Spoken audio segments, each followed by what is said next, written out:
Price lord. ಕರ್ತನ ಪರಿಶುದ್ಧವಾದ ನಾಮಕ್ಕೆ ಸ್ತೋತ್ರವಾಗಲಿ.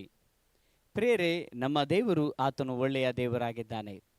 ಆತನು ನಮ್ಮ ಮತ್ತು ನಿಮ್ಮ ಜೀವಿತದಲ್ಲಿ ಒಳ್ಳೆಯದನ್ನು ಮಾಡುವ ದೇವರಾಗಿದ್ದಾನೆ. ಈ ಸುಂದರವಾದ ಸಮಯದಲ್ಲಿ ಈ ಒಂದು ವಿಡಿಯೋದ ಮೂಲಕವಾಗಿ ಕರ್ತನ ತಾನೇ ನಿಮ್ಮ ಸಂಗಡ ಮಾತನಾಡಲು ಕೊಟ್ಟ ಕೃಪೆಗೋಸ್ಕರ ನಾನು ದೇವರಿಗೆ ಸ್ತೋತ್ರವನ್ನು ಸಲ್ಲಿಸುವವನಾಗಿದ್ದೇನೆ.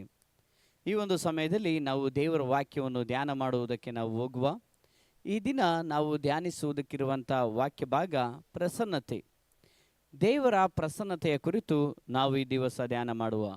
ಪ್ರಸನ್ನತೆ ಪ್ರತಿಯೊಬ್ಬರ ಜೀವಿತದಲ್ಲಿ ಮತ್ತು ಪ್ರತಿಯೊಬ್ಬ ಭಕ್ತರ ಜೀವಿತದಲ್ಲಿ, ದೇವರಿಂದ ಕರೆಯಲ್ಪಟ್ಟಂಥ ಪ್ರತಿಯೊಬ್ಬೊಬ್ಬರ ಜೀವಿತಕ್ಕೆ ಪ್ರಸನ್ನತೆಯು ತುಂಬ ಪ್ರಾಮುಖ್ಯವಾದದ್ದಾಗಿದೆ. ಅಷ್ಟೇ ಅಲ್ಲದೆ ಪ್ರತಿಯೊಬ್ಬ ದೇವ ಭಕ್ತರುಗಳು ಅವರ ಜೀವಿತದಲ್ಲಿ ಪ್ರಸನ್ನತೆಯಲ್ಲಿ ಜೀವಿಸುವಾಗ ದೇವರ ಆತ್ಮನ ಚಲಿಸುವಿಕೆ ಅವರ ಜೀವಿತದಲ್ಲಿ ನಡೆಯುವಂಥದ್ದಾಗಿದೆ. ಮತ್ತು ದೇವರು ತಾನೇ ಯಾರು ಆತನ ಪ್ರಸನ್ನತೆಯಲ್ಲಿರುತ್ತಾರೋ ಅವರನ್ನು ಮಹಿಮೆಯಾದ ತನ್ನ ಬಲದಿಂದಲೂ ಅಭಿಷೇಕದಿಂದಲೂ ತುಂಬಿಸುವ ದೇವರಾಗಿದ್ದಾನೆ. ಈ ಸುಂದರವಾದ ಸಮಯದಲ್ಲಿ ನಾವು ವಾಕ್ಯವನ್ನು ಓದಿಕೊಳ್ಳುವ. ಕೀರ್ತನೆಗಳು 27ನೇ ಅಧ್ಯಾಯದ 8ನೇ ವಚನ. ಕೀರ್ತನೆಗಳು 27ನೇ ಅಧ್ಯಾಯದ 8ನೇ ವಚನ. ದೇವರ ವಾಕ್ಯ ಈ ರೀತಿಯಾಗಿ ಹೇಳುತ್ತದೆ: ನನ್ನ ಸಾನ್ನಿಧ್ಯಕ್ಕೆ ಬಾ ಎಂಬ ನಿನ್ನ ಮಾತಿಗೆ ನಾನು, ಯೆಹೋವನೇ, ನಿನ್ನ ಸಾನ್ನಿಧ್ಯಕ್ಕೆ ಬರಲೇ ಬರುವೆನು ಎಂದು ಉತ್ತರ ಕೊಟ್ಟೆನು ಎಂಬುದಾಗಿ ಸತ್ಯವೇದದಲ್ಲಿ ನಾವು ನೋಡುವವರಾಗಿದ್ದೇವೆ. ಇಲ್ಲಿ ದೇವರು ಹೇಳ್ತಾ ಇದ್ದಾರೆ ಏನೆಂಬುದಾಗಿ ನೋಡೋದಾದರೆ, ದೇವರು ತನ್ನ ಭಕ್ತರನ್ನು ನೋಡಿ ಹೇಳ್ತಾ ಇದ್ದಾರೆ, ನನ್ನ ಸಾನ್ನಿಧ್ಯಕ್ಕೆ ಬಾ, ನನ್ನ ಪ್ರಸನ್ನತೆಗೆ ಬಾ, ನನ್ನ ಸಮ್ಮುಖಕ್ಕೆ ಬಾ, ನನ್ನ ಮುಂದೆ ಬಾ, ನನ್ನ ಪ್ರಸನ್ನತೆಯಲ್ಲಿ ನೀನು ಇರು ಎಂಬುದಾಗಿ ದೇವರು ಭಕ್ತನನ್ನು ಕರೆಯುತ್ತಿದ್ದಾರೆ. ಸೊ ಪ್ರಿಯರೇ, ದೇವರು ತನ್ನ ಭಕ್ತನನ್ನು ಆತನು ಕರೆಯುತ್ತಾ ಇದ್ದಾರೆ, ಆತನ ಹತ್ತಿರ ಇರುವುದಕ್ಕೋಸ್ಕರ ಕರೆಯುತ್ತಾ ಇದ್ದಾರೆ. ಯಾವಾಗ ದೇವರ ಕರೆ, ನನ್ನ ಸಾನ್ನಿಧ್ಯಕ್ಕೆ ಬಾ ಎಂಬುವ ಕೂಗು ಭಕ್ತನ ಕಿವಿಗೆ ಬಿದ್ದಿತು, ಅದೇ ಸಮಯದಲ್ಲಿ ಭಕ್ತನು ಈ ರೀತಿಯಾಗಿ ಹೇಳ್ತಾ ಇದ್ದಾನೆ: ಸ್ವಾಮಿ, ದೇವರೇ, ಯೆಹೋವನೇ, ನಾನು ನಿನ್ನ ಸಾನ್ನಿಧ್ಯಕ್ಕೆ ಬರುತ್ತೇನೆ, ನಿನ್ನ ಸಾನ್ನಿಧ್ಯಕ್ಕೆ ಬರಲೇ ಬರುತ್ತೇನೆ, ನಿನ್ನ ಸಾನ್ನಿಧ್ಯಕ್ಕೆ ಬಂದೇ ಬರುತ್ತೇನೆ ಎಂಬುದಾಗಿ ಭಕ್ತನು ಹೇಳ್ತಾ ಇದ್ದಾನೆ. ಸೊ ದೇವರು ತನ್ನ ಸಾನ್ನಿಧ್ಯಕ್ಕೆ ಕರೀತಾ ಇದ್ದಾನೆ. ಭಕ್ತನು ದೇವರ ಸಮ್ಮುಖಕ್ಕೆ ಹೋಗುವುದಕ್ಕೆ ಅವನು ತಯಾರಾಗಿದ್ದಾನೆ, ಅವನು ಎಚ್ಚರದಿಂದಿದ್ದಾನೆ, ಅವನು ದೇವರ ಸಮ್ಮುಖಕ್ಕೆ ಹೋಗೋದಕ್ಕೋಸ್ಕರ ಅವನು ಕಾತರನಾಗಿದ್ದಾನೆ. ಆ ಭಕ್ತನು ಹೇಳ್ತಾ ಇದ್ದಾನೆ, ನಾನು ನಿನ್ನ ಸಾನ್ನಿಧ್ಯಕ್ಕೆ ಬರುತ್ತೇನೆ ಎಂಬುದಾಗಿ. ಹಲ್ಲೆಲೂಯಾ. ಪ್ರಿಯರೇ, ನಾವು ಸತ್ಯವೇದದಲ್ಲಿ ನಾವು ನೋಡ್ತೇವೆ, ದೇವರ ಸಾನ್ನಿಧ್ಯದಲ್ಲಿ ಇದ್ದಂಥ ಪ್ರತಿಯೊಬ್ಬ ಭಕ್ತರುಗಳ ಜೀವಿತದಲ್ಲಿ ದೇವರು ಮಹಿಮೆಯಾದಂಥ ಕಾರ್ಯಗಳನ್ನು ಮಾಡುವುದನ್ನು ನಾವು ನೋಡ್ತೇವೆ. ಇಲ್ಲಿ ಸತ್ಯವೇದದಲ್ಲಿ ನಾವು 1 ಅರಸು 19ನೇ ಅಧ್ಯಾಯದ 11ನೇ ವಚನಕ್ಕೆ ನಾವು ತಿರುಗಿಸುವ. ಸತ್ಯವೇದದಲ್ಲಿ 1 ಅರಸು 19ನೇ ಅಧ್ಯಾಯದ 11ನೇ ವಚನ ಈ ರೀತಿಯಾಗಿ ಹೇಳುತ್ತದೆ: ಆಗ ತಿರುಗಿ ನೀನು ಹೊರಗೆ ಬಂದು ಬೆಟ್ಟದ ಮೇಲೆ ಯೆಹೋವನ ಮುಂದೆ ನಿಲ್ಲು ಎಂಬ ವಾಣಿಯಾಯಿತು. ಆಗ ಯೆಹೋವನು ಅಲ್ಲಿ ಹಾದು ಹೋದನು ಎಂಬುದಾಗಿ ದೇವರ ವಾಕ್ಯದಲ್ಲಿ ನಾವು ನೋಡುವವರಾಗಿದ್ದೇವೆ.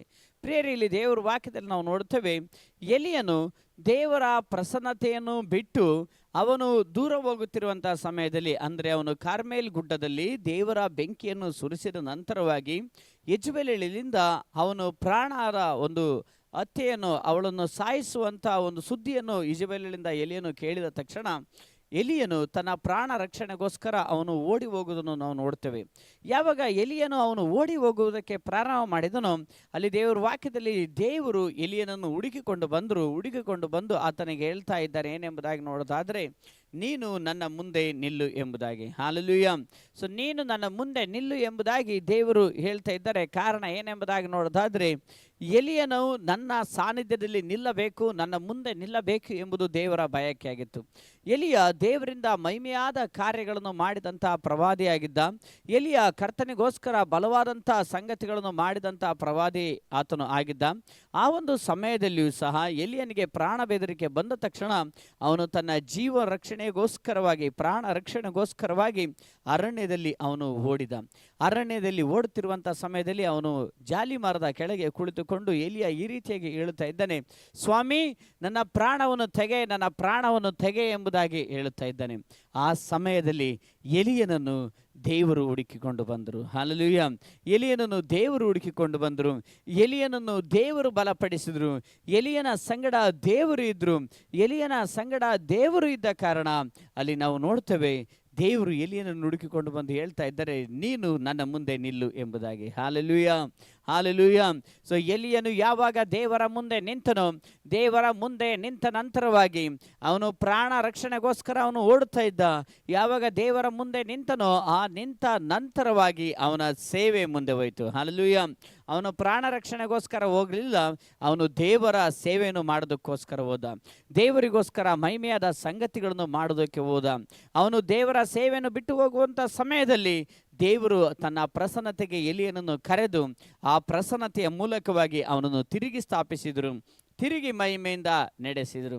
ಹಾಲೆಲೂಯ. ಪ್ರಿಯ ಸಹೋದರ ಸಹೋದರಿ, ಅಂದು ಎಲಿಯನ ಜೀವಿತದಲ್ಲಿ ಆದ ಸಂಗತಿಗಳು ನಿಮ್ಮ ಜೀವಿತದಲ್ಲಿ ಯಾವುದೇ ವಿಧವಾದ ಸಂಗತಿಗಳು ಸಂಭವಿಸ್ತಾ ಇರಬಹುದು, ನಡೆಯುತ್ತಾ ಇರಬಹುದು. ನೀವೊಂದು ವೇಳೆ ನಿಮ್ಮ ಪ್ರಾಣ ರಕ್ಷಣೆಗೋಸ್ಕರ ಓಡುತ್ತಿರುವಂಥ ಸನ್ನಿವೇಶಗಳು ನಿಮಗಿರಬಹುದು. ಕೊರತೆಗಳು, ಆಪತ್ತುಗಳು, ನೋವುಗಳು, ಇಕ್ಕಟ್ಟುಗಳು ನಿಮ್ಮನ್ನು ಆವರಿಸಿರಬಹುದು.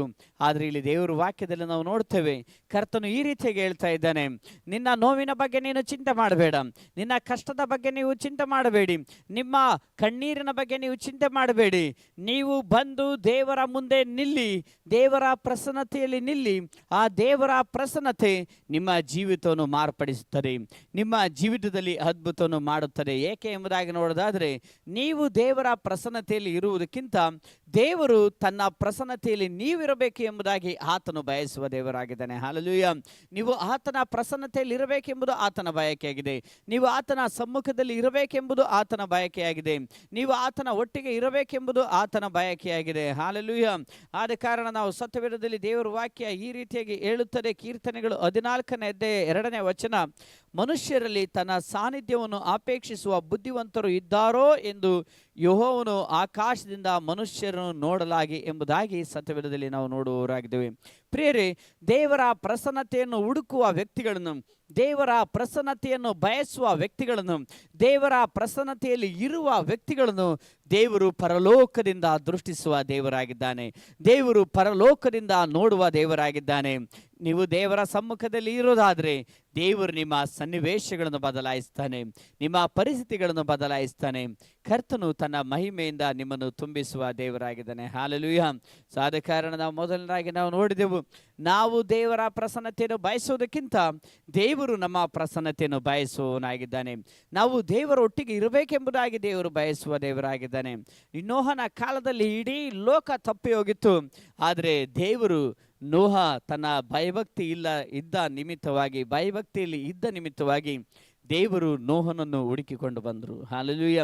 ಈ ದಿವಸವು ಪ್ರಿಯ ಸಹೋದರ ಸಹೋದರಿ, ನೀವು ಈ ಲೋಕದಲ್ಲಿ ದೇವರ ಪ್ರಸನ್ನತೆಯನ್ನು ಬಯಸುವುದಾದರೆ ದೇವರು ನಿಮ್ಮನ್ನು ಹುಡುಕಿ ಬರುವ ದೇವರಾಗಿದ್ದಾನೆ. ದೇವರು ನಿಮ್ಮ ಜೀವಿತದಲ್ಲಿ ಅದ್ಭುತವನ್ನು ಮಾಡುವ ದೇವರಾಗಿದ್ದಾನೆ. ದೇವರು ನಿಮ್ಮ ಜೀವಿತವನ್ನು ಮಾರ್ಪಡಿಸುವ ದೇವರಾಗಿದ್ದಾನೆ. ದೇವರು ನಿಮ್ಮ ಜೀವಿತದಲ್ಲಿ ಅತಿಶಯವಾದ ಸಂಗತಿಗಳನ್ನು ಮಾಡುವ ದೇವರಾಗಿದ್ದಾನೆ. ಆದ ಕಾರಣ ನಾವು ಕಣ್ಣುಗಳನ್ನು ಮುಚ್ಚಿಕೊಂಡು ನಾವು ಪ್ರಾರ್ಥಿಸುವ. ಕರ್ತನು ಒಂದು ವಾಕ್ಯವನ್ನು ಆಶೀರ್ವದಿಸುವಂತೆ ನಾವು ಕರ್ತನ ಸಮ್ಮುಖದಲ್ಲಿ ನಾವು ಪ್ರಾರ್ಥಿಸುವ. ಕರ್ತನೇ, ಸ್ತೋತ್ರ ರಾಜ, ಈ ಒಂದು ವಾಕ್ಯಕ್ಕೋಸ್ಕರ ಸ್ತೋತ್ರ. ಕರ್ತನೇ, ಪ್ರತಿಯೊಬ್ಬರನ್ನು ಸ್ವಾಮಿ ನೀವು ಆಶೀರ್ವದಿಸಿ. ಕರ್ತನೇ, ನಿನ್ನ ಪ್ರಸನ್ನತೆಯಲ್ಲಿ ಸ್ವಾಮಿ ಕರ್ತನಪ್ಪ ಇರುವಂತೆ, ನಿನ್ನ ಪ್ರಸನ್ನತೆಯಲ್ಲಿ ಮುಂದೆ ಸಾಗುವಂತೆ, ನಿನ್ನ ಪ್ರಸನ್ನತೆಯ ಸ್ವಾಮಿ ಒಂದು ಮಹಿಮೆಯನ್ನು ಅರಿತುಕೊಳ್ಳುವಂತೆ ಪ್ರತಿಯೊಬ್ಬರನ್ನು ನೀವು ನಡೆಸಿ ಅದ್ಭುತವಾದ ನಿಮ್ಮ ಬಲದಿಂದ ತುಂಬಿಸಿ. ಯೇಸು ಕ್ರಿಸ್ತನ ನಾಮದಲ್ಲಿ ತಂದೆಯೇ, ಆಮೇನ್, ಆಮೇನ್.